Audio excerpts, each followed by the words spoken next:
Boa noite, meus irmãos, que a paz do Mestre Jesus esteja nos nossos corações. É uma alegria poder estar aqui de novo com vocês. Hoje nós vamos fazer a lição de número 28, intitulada Jesus e as Mulheres, do livro Seja Feliz Hoje, psicografado por Divaldo Pereira Franco e ditado pelo Espírito Joana de Ângeles. Lembrando aí que nós vamos fazer essa lição de número 28, depois vem 29 e 30, acaba. E aí nós vamos começar o novo livro da Joana, intitulado Tesouros Libertadores.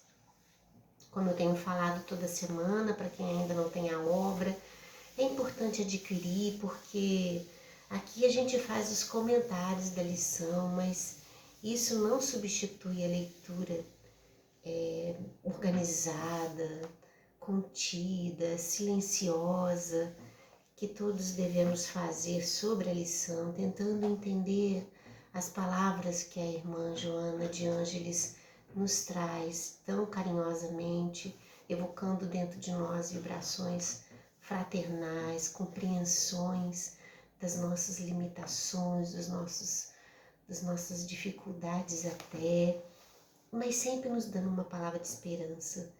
E ela nos faz pensar sempre numa ótica diferente, né? O título de hoje, Jesus e as Mulheres, né? Você fica pensando assim, o que Joana vai trazer numa lição como essa?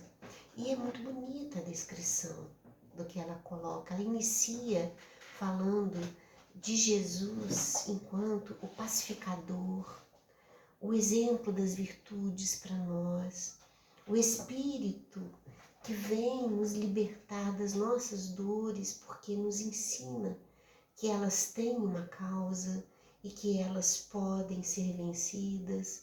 Ela fala de Jesus, desse mestre amoroso, que é assertivo nas observações, que não apoia a indiferença, que não apoia o desrespeito, mas que sempre nos incita ao sentimento de amor e de fraternidade, trazendo a esses motivadores das ações equivocadas, distanciadas da moralidade, como pessoas que merecem de nós as nossas orações. É um manancial de compreensão, de luz emanada por Jesus, que é difícil da gente alcançar, eu acho, porque excede a nossa capacidade de compreensão. Perceber Jesus nas nossas vidas é tarefa muito particular, ao mesmo tempo que exige da gente um nível de sensibilidade, de amorosidade, que a gente teria que se desprender dessas coisas do cotidiano, do mundo físico, disso tudo que nos tira o sossego, que nos tira a paz, que rouba o nosso equilíbrio, porque sentir Jesus é encontrar a paz tão necessária e tão buscada por todos nós. Então, Joana vem tratar disso de uma forma muito delicada, e depois ela conclui falando pra gente das mulheres que tiveram a sua marca na história do cristianismo e nessa vivência com Jesus, né, ressaltando a importância do papel da mulher na sociedade, né, como esse elemento de ligação do mundo físico com Deus, porque é através da mulher que outras almas têm a oportunidade de retornar para o seu processo reencarnatório. Então ela coloca isso como uma responsabilidade e ao mesmo tempo uma dádiva que todas nós, espíritos encarnados no corpo físico feminino, deveríamos buscar, né, nessa elevação dos princípios, da moralidade, da docilidade, da brandura, dessas coisas que compõem o universo feminino. Então ela começa dizendo assim, olha, em todas, o primeiro parágrafo é assim, em todas as formosas facetas da existência de Jesus, quando esteve na Terra, no seu ministério de amor, observamos a grandeza dos valores que o caracterizavam. Jamais foi surpreendido em uma atitude que contradissesse o ministério elevado a que se devotava com abnegação, até a oferta da própria existência no infamante madeiro da cruz que ele transformou em asas de libertação. Joana coloca isso e ela enfatiza a retidão de Jesus naquilo que era a sua missão aqui na Terra. Porque, meus irmãos, a gente precisa pensar no Mestre como um espírito de luz infinita, de uma escala de evolução que nós ainda não temos percepção e entender que esta alma, nesse espírito nobre, veio até nós numa indicação de amor profundo pelo planeta, pela humanidade. Entender que Jesus, quando veio estar entre nós, Jesus, com tudo que já lhe é de valor, Jesus não estaria aqui na Terra para se descuidar de nenhum dos seus propósitos. Então a gente vai perceber Jesus aproveitando dos mínimos detalhes para despertar os nossos corações para os reais valores da vida imortal, para o desejo e a necessidade que nós temos de despertar o reino de Deus dentro de nós. E Jesus, então, ele não se distanciou em momento algum. Estava muito claro para ele. E as coisas desse mundo, ou seja, aquilo que nos incomodava, né? Porque quando você fala da história do passado, quando você fala desses nossos irmãos, você está falando de si, porque essa história de vida é a nossa história. E a gente precisa entender isso. Que quando a gente percebe, por exemplo, uma ação equivocada de um irmão nosso, quando junto de Jesus, a atitude nossa tem de nos enxergar nesse processo.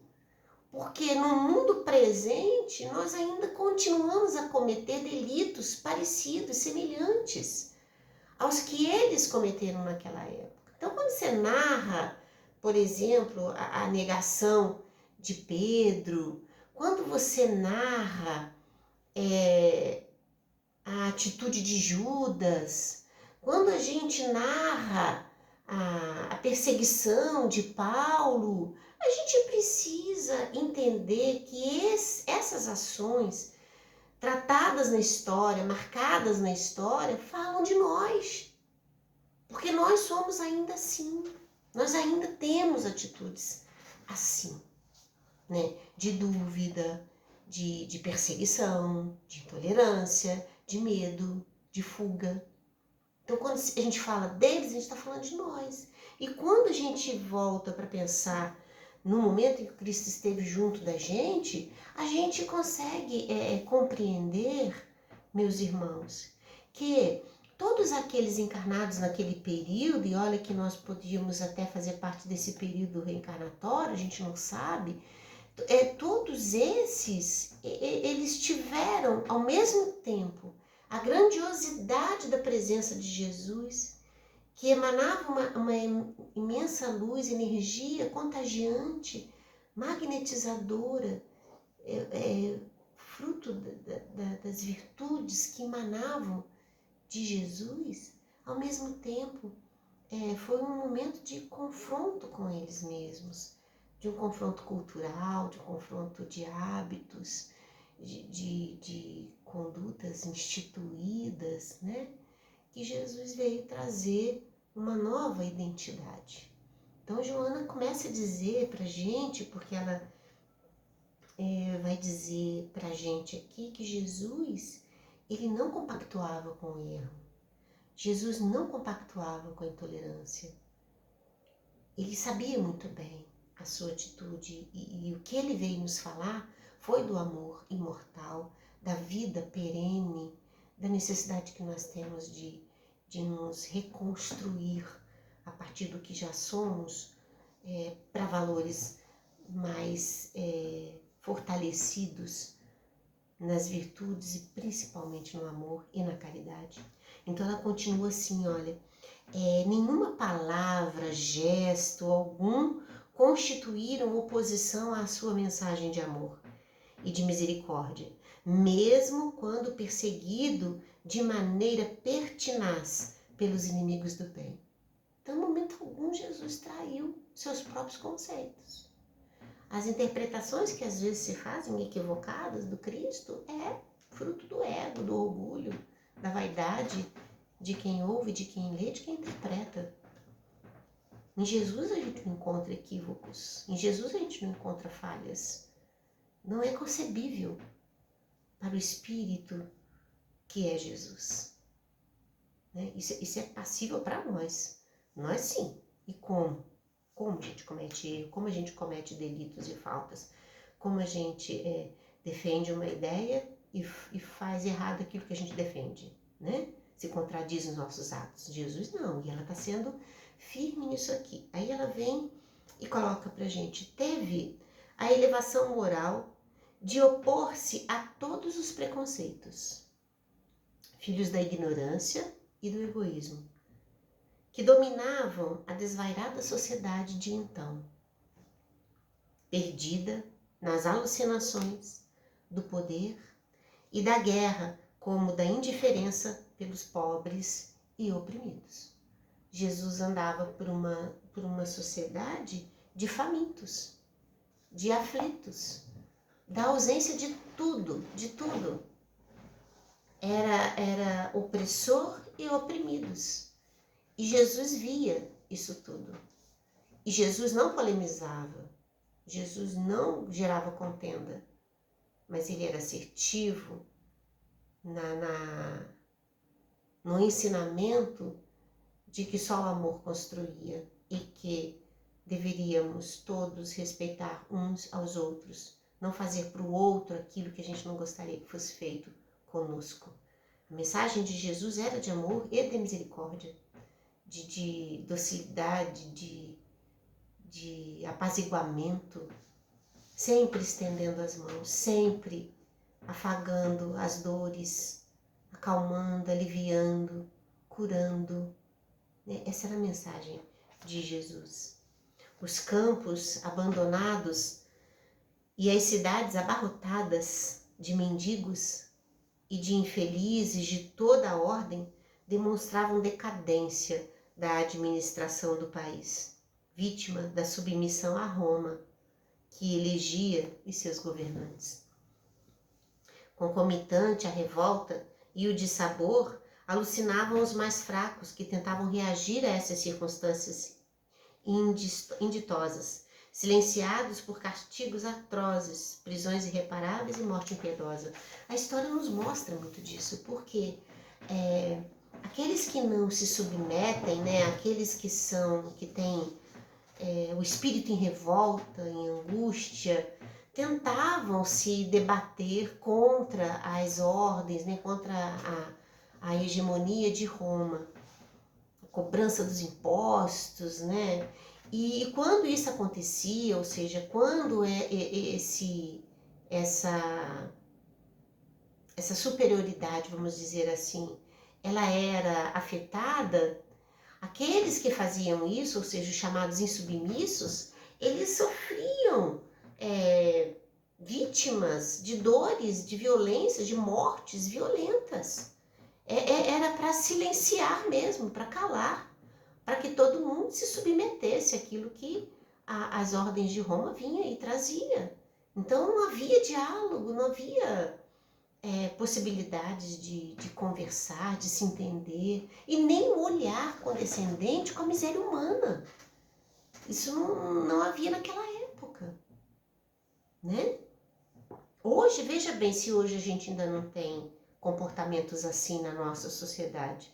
É claro que a gente avançou muito, né, da época do Cristo para cá, né? Hoje a gente vê coletividades organizadas, né? Existe uma legislação que organiza, que define normas de conduta, né? E que a gente segue, se não por entender e aceitar, mas porque é lei, então você não vai infringir uma lei porque você sabe que vai sofrer sanções sobre isso. Mas a sociedade tem ainda uma camada muito indiferente à dor, ao sofrimento alheio e que olha só para os seus interesses, né? E quer cada vez mais, ter mais, ter mais, ter mais. O material está sempre muito à vida. Então, poder e dinheiro são coisas que chamam a atenção ainda do homem no século XXI. Pensa bem, né? Então, olha como que Joana vai tratando dessa lição, trazendo isso para a gente de modo a fazer com que a gente faça esse link, né? Da gente poder perceber isso, quer dizer, isso tinha lá na época do Cristo, mas isso não tem mais hoje? Como é que funciona isso? Então ela diz assim, ó, mas sem alarde, mas com vigor, revogou as leis absurdas defluentes da barbárie, do período vivenciado, da aridez do deserto. Ante os poderosos do transitório poder, manteve sempre a dignidade, sem humilhar os enganados, nem submeter-se a eles. Mesmo quando Jesus foi preso, né? Ele não teve uma atitude de revolta, mas o tempo todo ele dizia que o reino dele não era deste mundo, que ele estava ali a serviço do Pai. A palavra era de apaziguamento, a palavra era de coragem. Então ele não era temeroso, né? Jesus não temia. Olha até onde Jesus se permitiu ir, né? Na cruz tão violenta. Então essas coisas que Joana está destacando aqui para nós. A gente às vezes não para pensar nisso, né? Porque é natural que a gente educa muito mais pelos exemplos do que pelas palavras.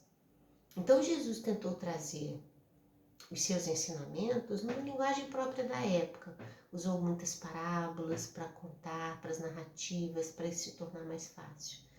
Gostava de conversar com as pessoas na simplicidade, sempre buscando um ambiente natural, porque a natureza o alimentava, porque a natureza é divina. Então Jesus sempre buscava a natureza para falar das suas palavras, para falar do Cristo, era como de Deus, era como se ele quisesse colocar-nos diante de Deus na presença da natureza. E aí ele conseguia, pelo magnetismo do amor que o envolvia, que brotava das suas palavras, dos seus gestos, do seu hálito, para nos envolver em vibrações fraternais. Olha que coisa mais linda isso. É lindo demais isso. E aí Joana está vindo aqui colocar isso aqui. Ao mesmo tempo que ela ressalta essa virtude presente que é Jesus, ela coloca assim, Jesus ensinou, não compactuou com o erro. E ela continua. Modificando as estruturas religiosas fundamentadas na aparência e nos símbolos do esoterismo decadente, ampliou o entendimento da verdade, desvestiu os mistérios e os cultos em que se locupletavam os sacerdotes, manteve convivência com os humildes e desconsiderados. Glorificava o reino dos céus, sem menosprezar os deveres terrestres, exaltando-os com normas educativas para a evolução. Jesus, ele sempre nos ensinou que nós deveríamos buscar a Deus, que Deus é Pai, é amoroso, que Deus não nos desampararia. Colocou-se claramente como o caminho, a verdade e a vida. Colocou-se claramente como mestre que nós deveríamos seguir.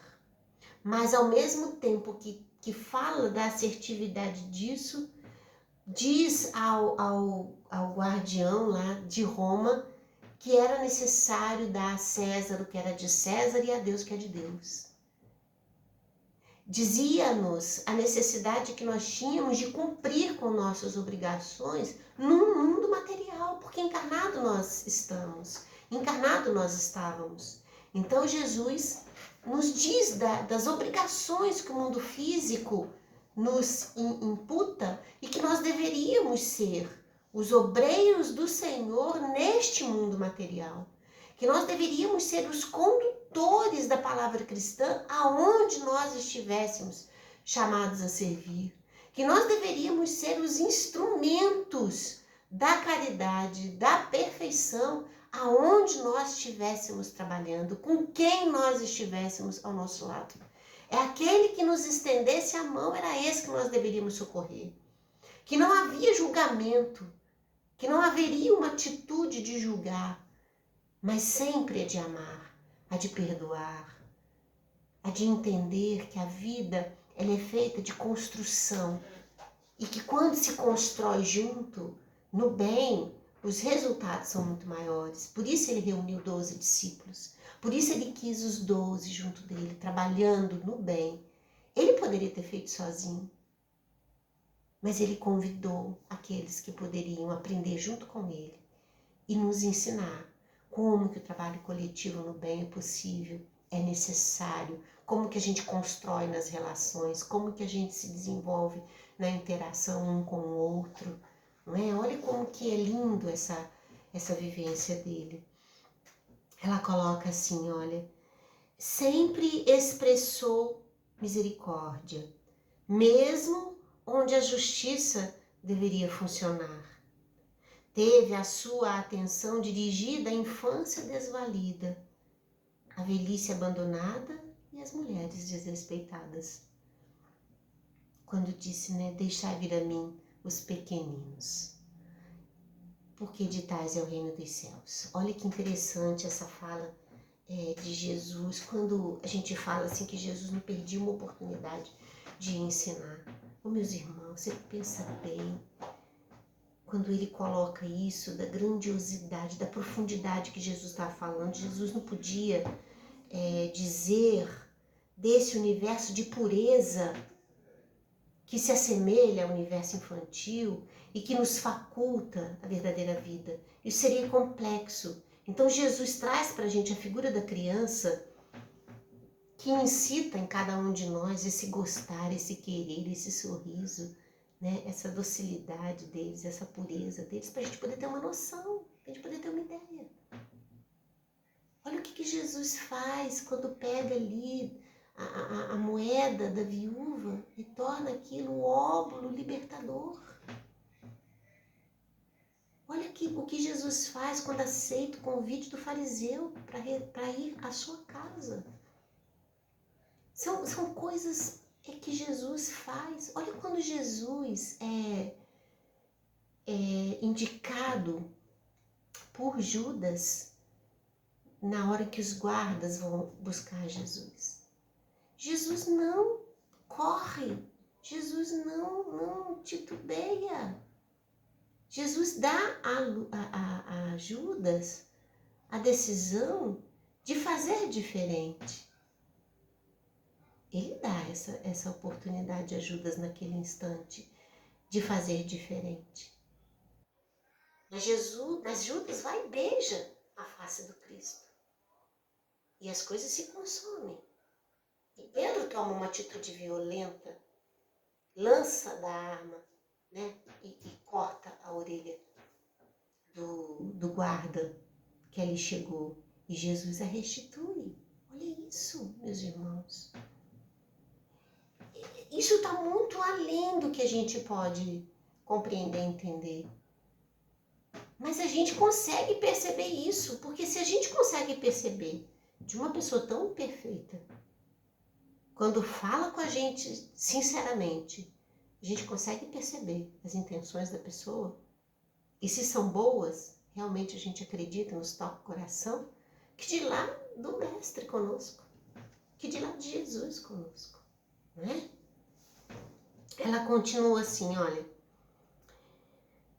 embora não concordasse com os governantes arbitrários, demonstrava respeito e admoestava-os para a ação do bem e dos direitos humanos desconhecidos.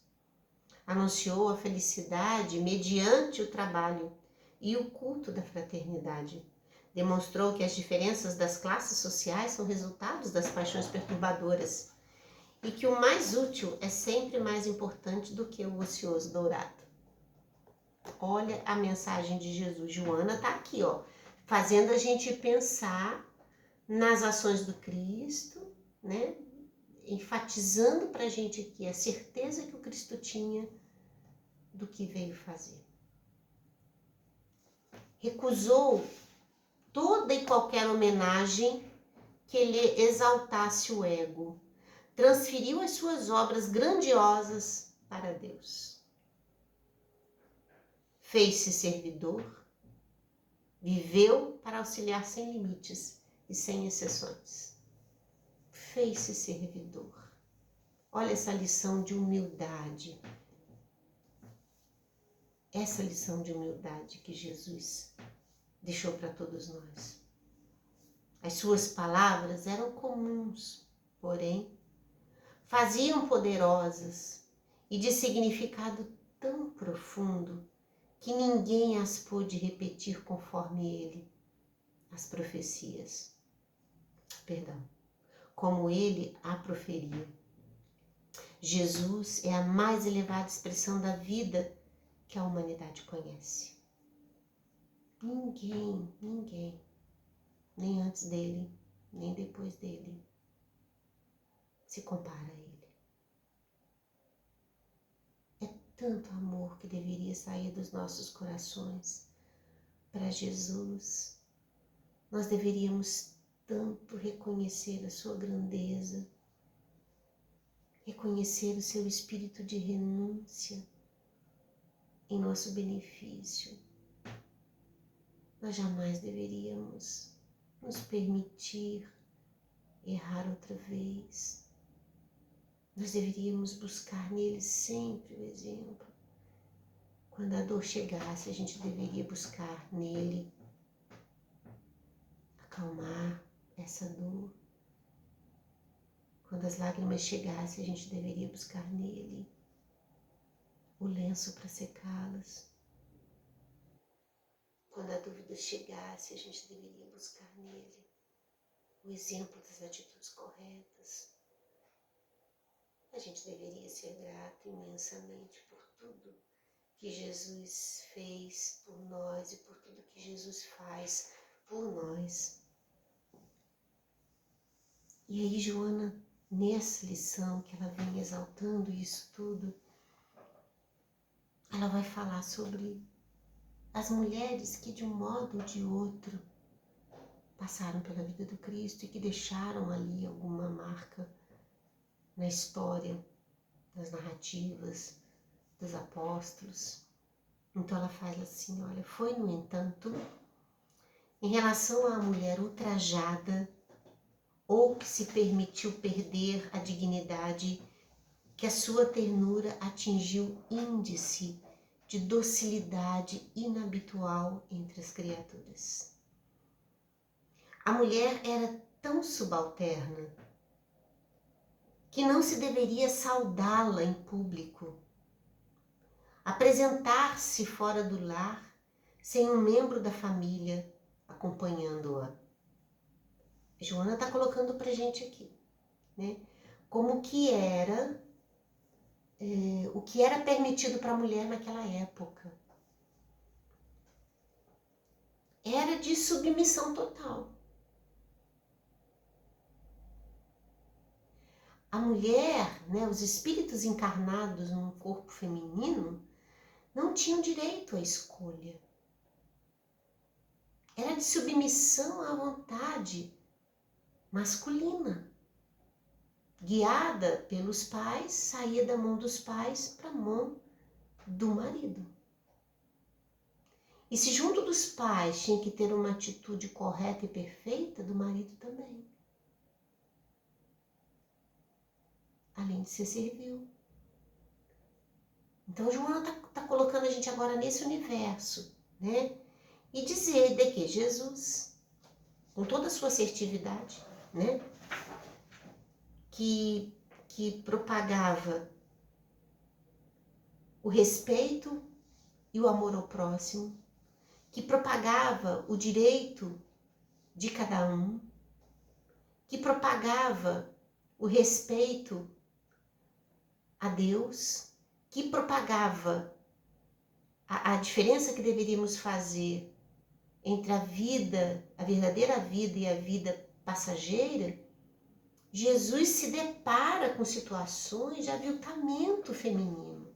Então ele precisava naquele momento também aproveitar para começar a disseminar ali as primeiras ideias de que o ser feminino tinha um papel importante na evolução da humanidade. Que a mulher tem o seu valor reconhecido.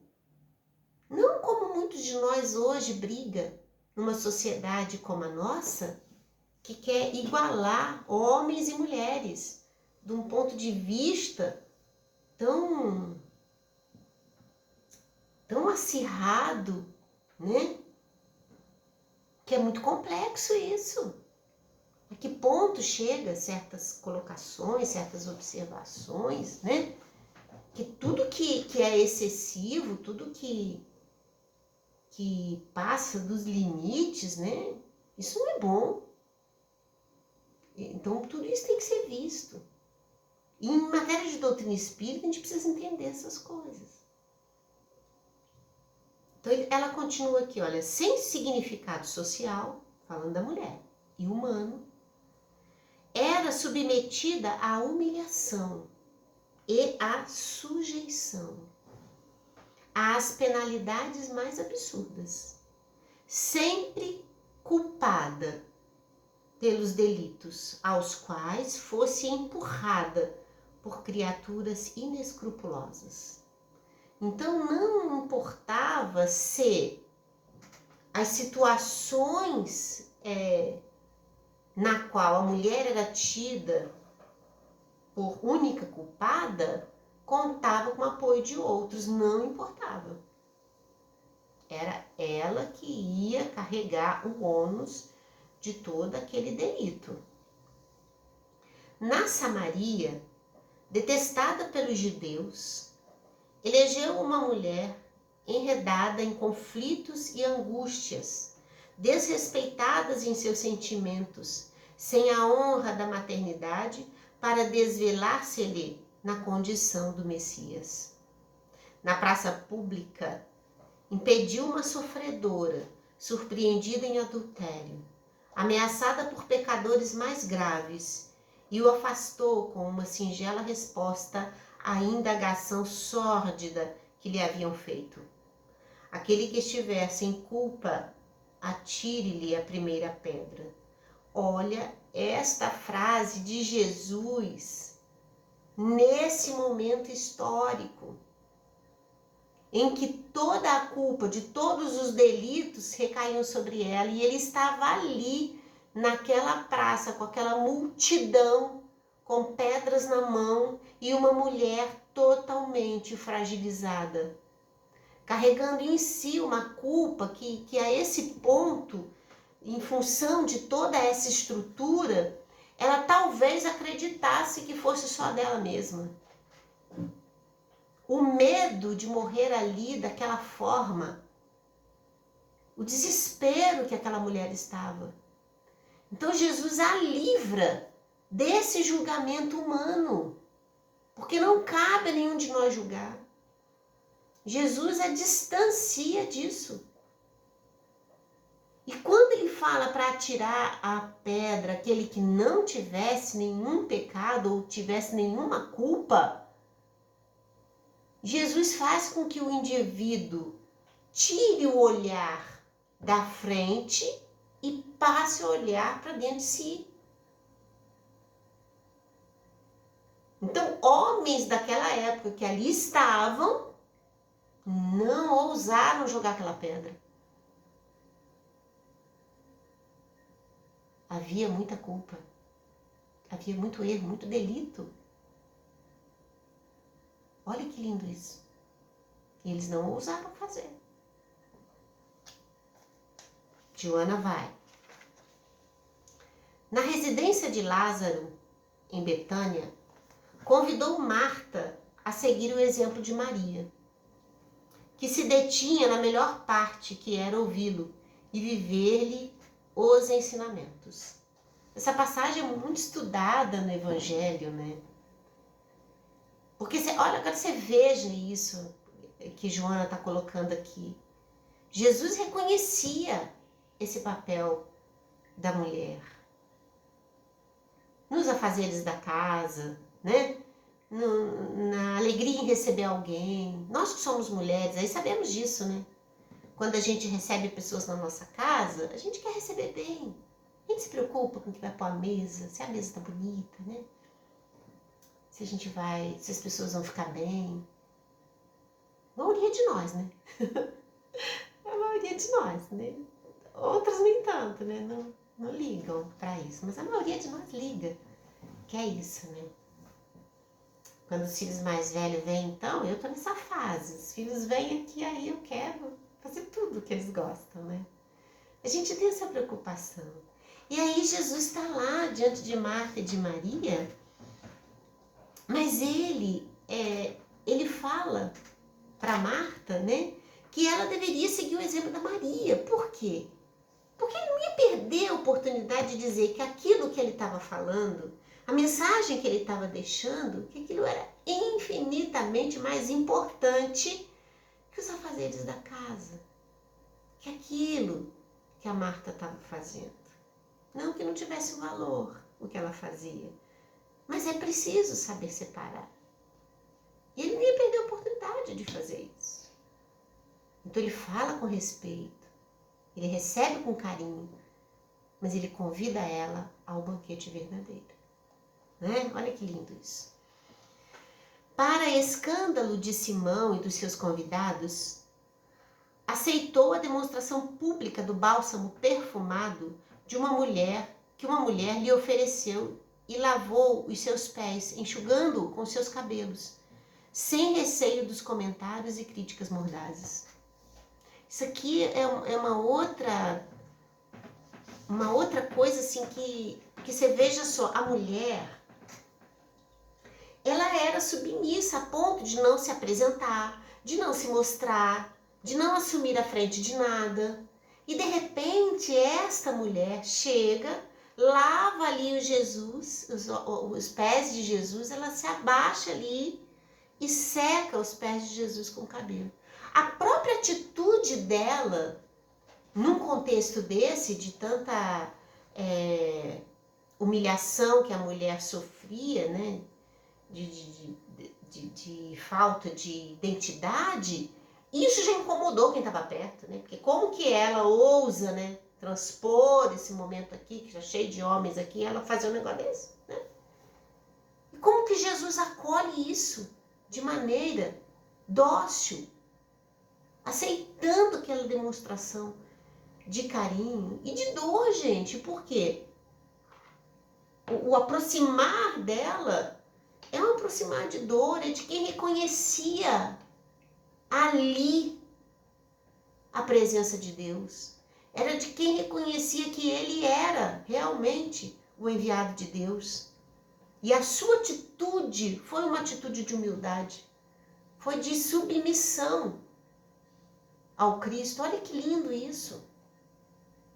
Quem não compreende isso, né? Quem está distante das coisas espirituais, das coisas morais, que era comum do pensamento daquela época, então não compreendia Mas Joana está trazendo aqui para nós esses episódios para dizer que em momento algum Jesus disse: a mulher tem que estar no seu lugar. E o lugar dela é de subalternidade. Em momento algum, Jesus deu a cada uma delas a oportunidade de assumir o seu lugar junto do seu apostolado. Quantas mulheres Jesus secou as lágrimas?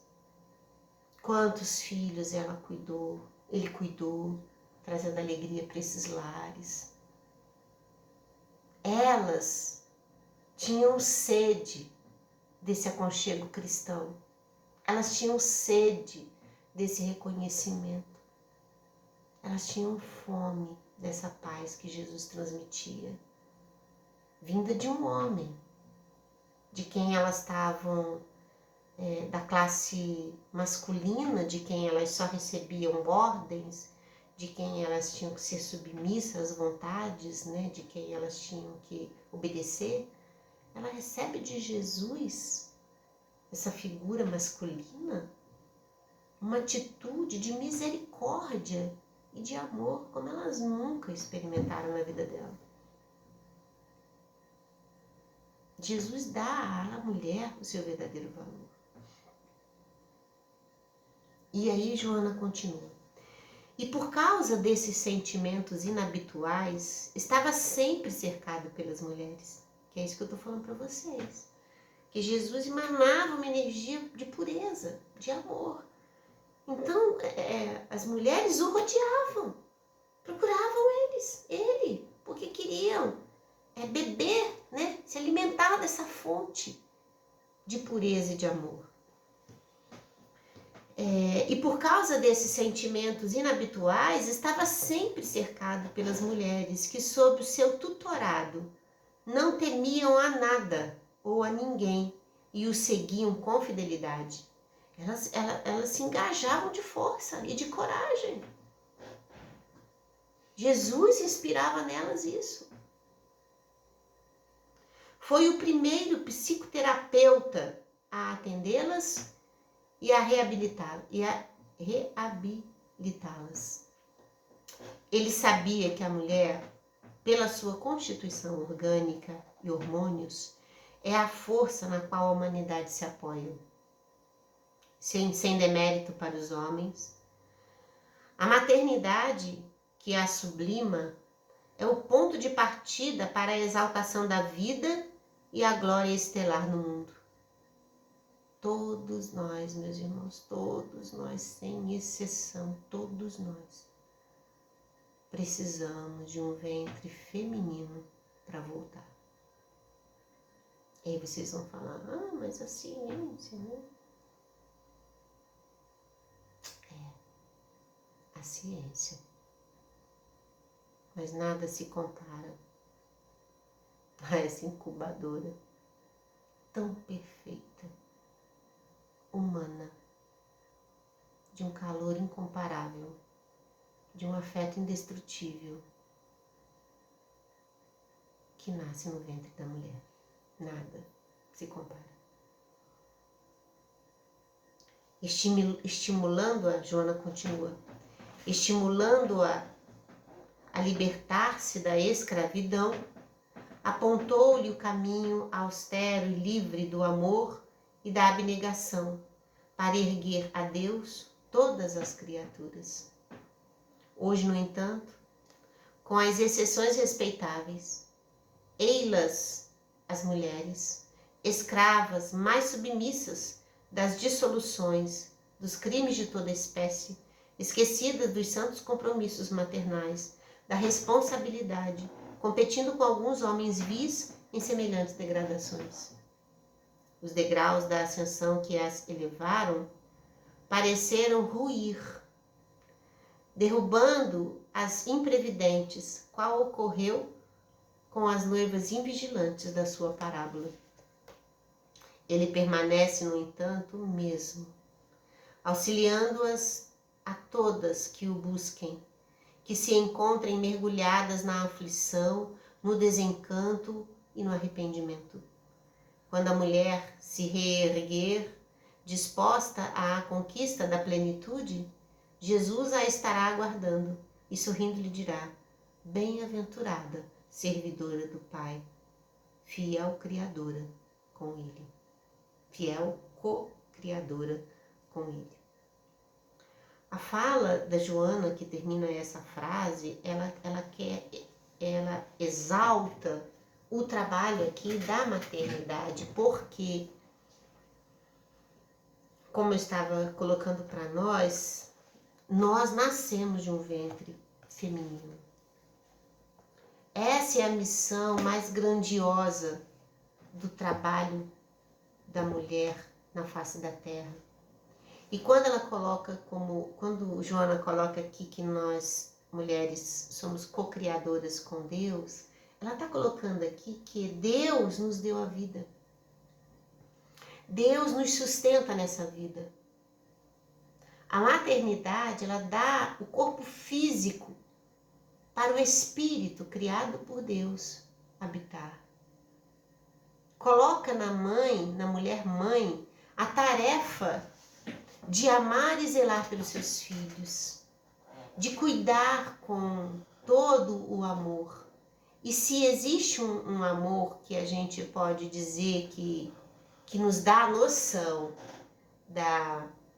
do quanto esse sentimento pode atingir, é o amor materno, porque nós encontramos dentro de nós, todas nós, mães, né? E aí eu vou estender para todas as mulheres que são tias, avós, né? Que são professoras, conselheiras, né? Nós temos uma energia, uma força, uma coragem que nos faz enfrentar a vida em benefício do outro, que nós amamos e que depende de nós. É algo que a gente alcança num nível que até então talvez a gente não fosse entender, né? Agora, entender isso é uma mensagem dessa da Joana, de Ângeles. A gente entende isso como uma advertência amorosa dela, porque, meus irmãos, ela quis dizer pra gente que já naquela época do Cristo, em que a mulher não tinha direitos, em que a voz da mulher não era ouvida, que Jesus foi o primeiro, né, a se manifestar, a dar a ela o lugar de presença inconfundível e importante no processo. Quando a gente pensa